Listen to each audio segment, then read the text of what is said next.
ቴዲ አፍሮ የዘፈነላትን መሬማ አገኘናት። መሬማ ታወቀች። ጉዟችንን በባቤል መንደብ አድርገን የመንያ ላይ አንቴናችንን ተክለን መሬማን እናስተዋውቃቸዋለን። ባለፉት ቀናት ብዙ እንደተባለለት መሬማ በተለያዩ አረብ ሀገራት ለሚኖሩ ኢትዮጵያውያን የተዘፈነ ዘፈን በፍጹም አይደለም። ይህንንም ቴዲ በሙዚቃ ውስጥ እንዲህ ሲል አስቀምጦታል። ሉብናን፣ ቤሩት፣ ካታር፣ ባህሬን፣ ሳውዲ፣ ዱባይ እንደሚያዝነው ልቤ እህት ወንድሜን ሳይ ባያት አምሳያይን ብጠራት አትሰማ መሬማ ማለት። ታዲያ መሬማ ማን ናት? ቴዲ አፍሮ የተደበቀውን የኢትዮጵያን ታሪክ ገልጦ በዚህ ሙዚቃ አሳይቶናል። ወደ አክሱም ዘመነ መንግስት ድረስ ተጉዞ በሙዚቃው መሬማን አስታውሶ አስተዋውቆናል። ዋና ባለ ታሪኳ ይህችው ጠይም አምሳያው የመናዊቷ ናት። የብዙ መቶ ዓመታት የማህበራዊ መገለል ግፍና የማንነት ተኮር ጥቃት ሰለባ የሆነ ማህበረሰብ አባሊቱ መሬማ። ውድ የአንድ አፍታ ሚዲያ ቤተሰቦች መሬማን ልናስተዋውቃችሁ ተከስተናል። ቪዲዮን ላይክ አድርጋችሁ ጀምሩ። የቴዲን ጥልቅ ምናብና ምንባብ የታየበትን መሬማን እናሳያችኋለን። መሬማ አስደናቂ የኢትዮጵያ የተሸፈነ ታሪክ የተገለጠበት ድንቅና ግሩም ሙዚቃ ነው። ከአክሱም ዘመነ መንግስት ተነስተን እስከ የመን ሰርጦች ድረስ መሬማን ፈልገን አግኝተናታል። ለእናንተም ልናስተዋውቃችሁ መጥተናል። ጉዞ ወደ መሬማ።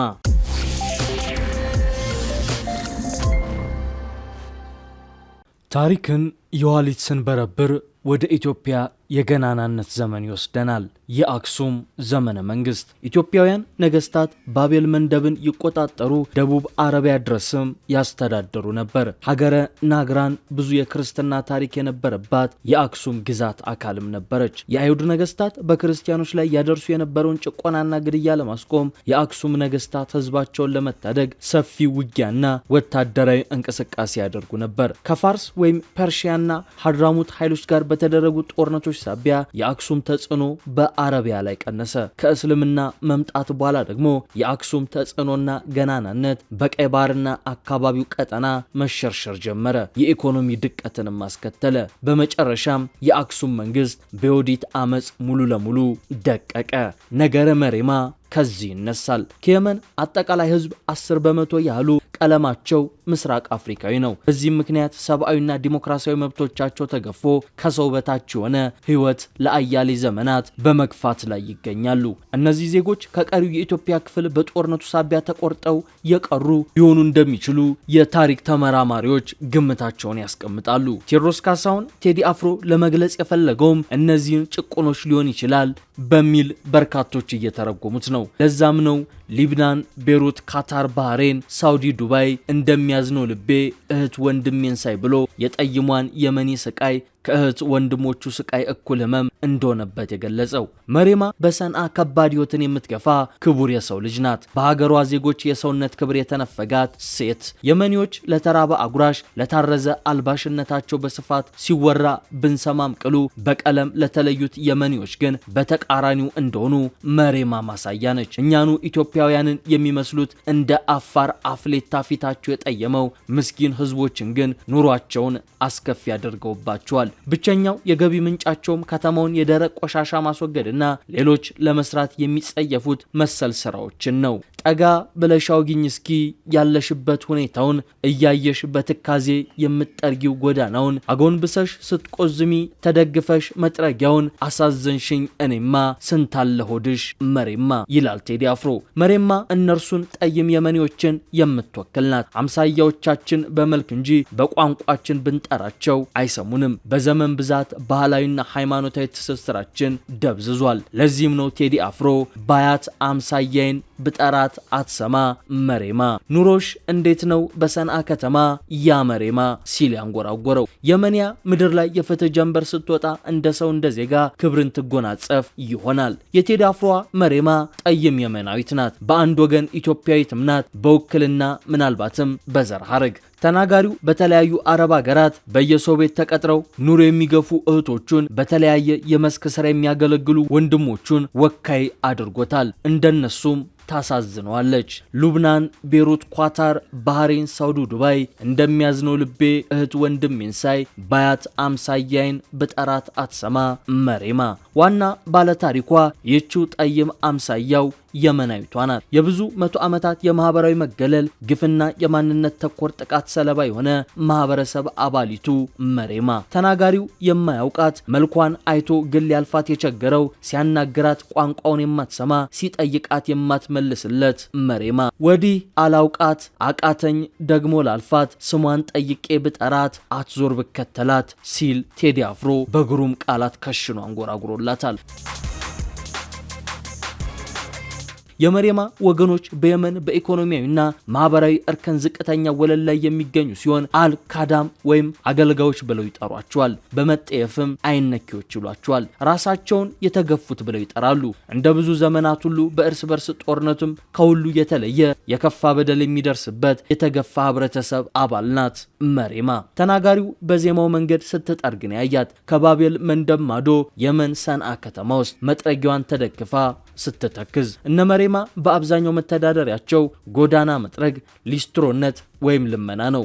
እያየሽው በትካዜ የምትጠርጊው ጎዳናውን አጎንብሰሽ ስትቆዝሚ ተደግፈሽ መጥረጊያውን ሲል በዜማ ከሽኖታል። ድንግጥ ብሎ የኑሯን ሁኔታ ይጠይቃታል። ቋንቋ አይስማሙም እንጂ ምናልባትም የከተማው ዳርቻ ላይ ከሚገኙ ቁርንቁስ መንደሮች ውስጥ በመድሎ በመገለልና በፍርሃት እንደምትኖር ትነግረው ነበር። መልሷ ግን ያው በቋንቋ የለም ተወኝ ይመስላል። ለዚህ ይሆናል በቋንቋ ባንግባባ እንኳን መልኬን አይተሽ ወገንነቴን ፍረጅ የሚላት ዞረሽኝም ይላታል። እንዳፋር አፍሌታ የጠየመው ፊቴን ሌላው ቢቀር እንኳን እዩ ማንነቴን ሲል ቴዲ አፍሮ በዘፈኑ ጠቅሷል። አፍሌታ ከፍየል ቆዳ የተሰራ ውሃ መያዣ ኮዳ እንደማለት ነው። ከታሪካዊ መላምቶች አንዱ የመሬማ የዘር ሐረግ በ6ኛው መቶ ክፍለ ዘመን ከአጼ ካሌብ ጋር ወደ የመን ከዘመቱ ወታደሮች ይሳባል የሚል ነው። ለነገሩ በ4ኛው መቶ ክፍለ ዘመንም የአክሱም ግዛት ሂማሪያን ወይንም የዛሬዋን የመንና ደቡባዊ አረቢያን እንደሚያጠቃልል ኢዛና ጽፏል። ይህን ለማጽናትም ተናጋሪው ከአክሱም ዘመን ጀምሮ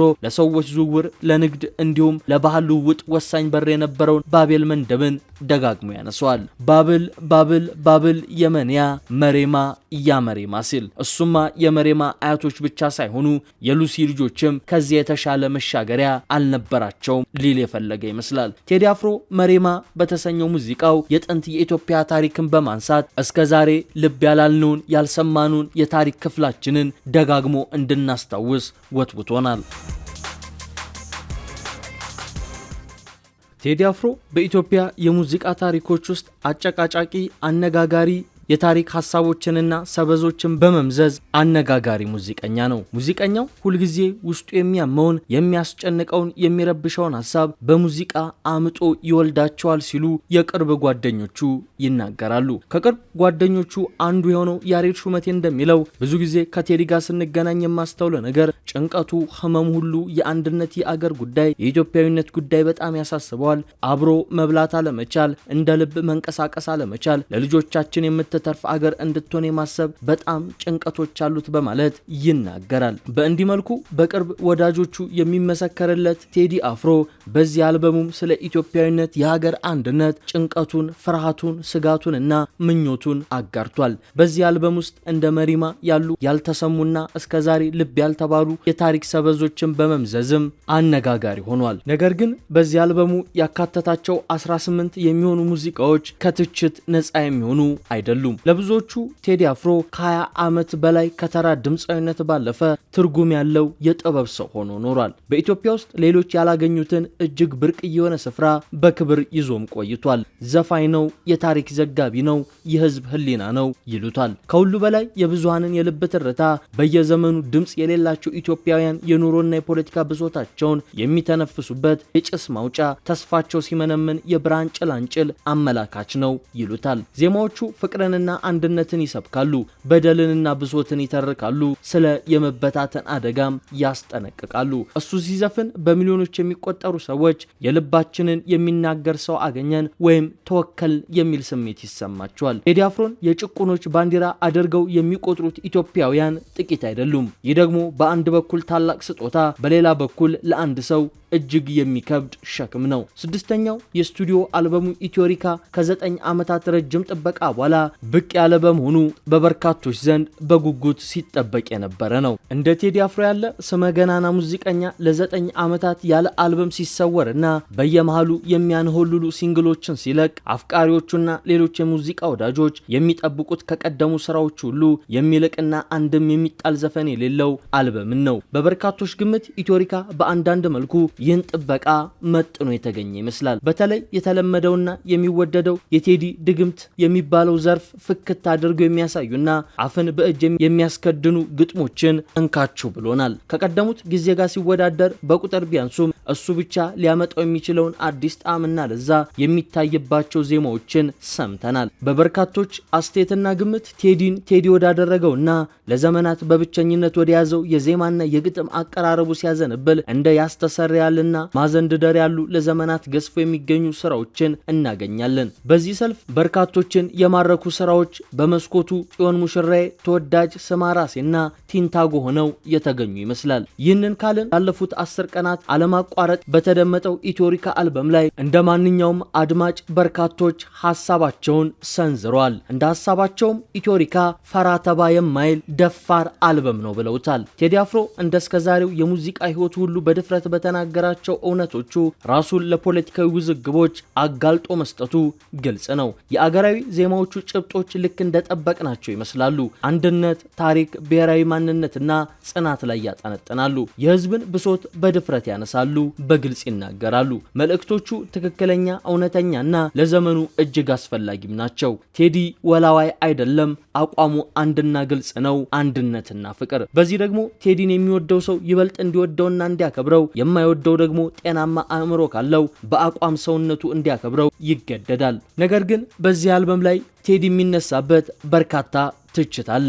ይኸውም የዜማ እጥረት የሚል ነው። አብዛኞቹ ዘፈኖች በግጥም አቃቄር የማይወጣላቸውና ጠንካራ ሆኖ ቢገኙም ሀገራዊ ብሶቱን የሚተነፍስባቸው ዘፈኖች ግጥሞችም ማለት የፈለገውን መልእክት በብቃት ተሸክመውለታል። ይሁን እንጂ እነዚህን መልእክቶቹን የያዘው የዜማ አካሄድና የአቀራረብ ስልት በቴዲ አፍሮ በተደጋጋሚ ስራ ላይ ይዋልና አዲስነት የጎደለው ነው። ቴዲ የተጣለበትን ህዝባዊ አደራ ወደ መወጣት ሲያዘነብልና ግጥሞቹን ሲያሻሽልና ሲያበስል ዜማዎቹ ላይ ከዚህ በፊት ያልሰጠንን ያላጣጣምኑን ቅመም መጨመር የዘነጋ ያህል ይመስላል። አልበሙን ባደመጥን ቁጥር ብዙዎቹ ዜማዎቹ ከተወዳጁና ተጠባቂው የቴዲ አፍሮ መስመር አለመውጣታቸው ግልጽ ይመስላል። ይጥማሉ፣ ነገር ግን ከዚህ በፊት የተቀመሱ ናቸው። እንዲያውም አንዳንድ ዜማዎቹ የቀደሙና የደንበኛ የቴዲ አወቃቀርና ድባብ ስለሚመስሉ አዳዲስ ፈጠራዎች ሳይሆኑ የነበሩት ነጸብራቆች ይመስላሉ። ግጥሞቹ እንግዳና አስገራሚ ቢሆኑም ዜማዎቹ ቀደም ሲል ባረሰባቸው መሬቶች ላይ ብቻ ይመላለሳሉ። ቅንብሮቹም የቆዩ አድማጮቹ ወዲያውኑ ሊለዩቸው በሚችሉ ቀመሮች ውስጥ የሚፈሱ ናቸው። ይሄኛው እንትን የሚለውን ዘፈኑን ይመስላል እስኪያስብል ድረስም የበፊቶቹን የሚመስሉ በርካታ ሙዚቃዎች አሉ። ቴዲ ከአንተ ጋር ልስራ ቢለው እምቢ የሚል አቀናባሪ ያለ አይመስልም። ስንቱ ነገር ላይ ሲለፋና ሲደክም ስለምን ለአልበሙ ቅንብር ልዩ ትኩረት እንዳልሰጠም በርካቶች ተችተውታል። የኢትዮሪካ ቅንብር ለጆሮ የማይስማማ ነው በሚልም በርካቶች ወርፈውታል። ነገር ግን እንደ መሪማ፣ ጽዮን ሙሽራዬና ጀንበር ያሉት ሙዚቃዎቹ በቅንብር ረገድ የተዋጣላቸው እንደሆኑ ብዙሃኑ አስተያየቶቻቸውን እያጋሩ ነው።